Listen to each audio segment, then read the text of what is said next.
Les milieux dits ouverts, c'est-à-dire des milieux non arborés, ne représentent que 3% de la superficie globale du massif et des gorges du Gardon. Pourtant, le maintien des zones ouvertes est un enjeu majeur, tant pour la biodiversité et la qualité des paysages que pour la défense contre les incendies. Nous, notre objectif premier, c'était d'abord d'augmenter la biodiversité. Quand on a des milieux qu'on appelle fermés, donc c'est-à-dire des forêts de chênes verts, on a une perte de biodiversité. La gestion de ces territoires passe donc aujourd'hui par une revalorisation de ces milieux. C'est pourquoi le syndicat mixte des Gorges du Gardon a souhaité mettre en place une opération pilote de gestion pastorale. Elle vise à restaurer et pérenniser les pelouses à brachypodes rameux, une des plantes essentielles des pâturages languedociens. Donc en réouvrant les milieux, on va avoir beaucoup plus d'espèces végétales différentes et ça va amener une faune aussi très diversifiée.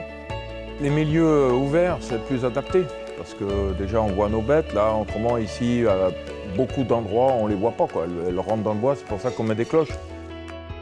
Ça permet aux chasseurs, ça permet aux promeneurs, ça permet aux vététistes, ça permet à tout le monde de profiter pleinement de la garrigue. Ça permet aussi de la protéger du mieux possible l'été quand il y a des périodes de sécheresse. Enfin, je veux dire, ça ne peut être que bénéfique pour notre environnement.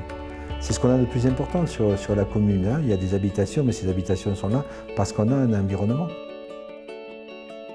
Outre les objectifs environnementaux et une contribution à la protection des biens et des personnes, les enjeux sont aussi agricoles, avec la reconquête d'espaces et la création d'emplois.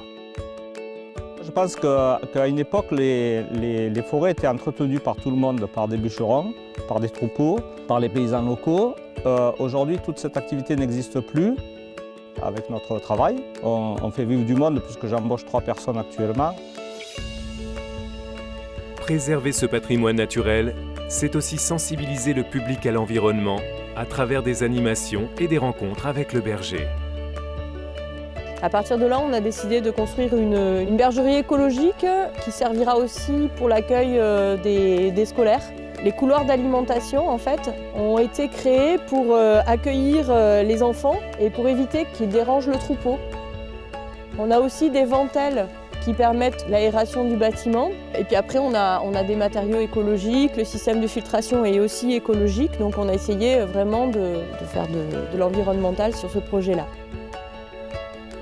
Motivé par la nécessité de maintenir des milieux ouverts sur le site, ce projet répond finalement à des enjeux à la fois écologiques, économiques, sécuritaires et pédagogiques.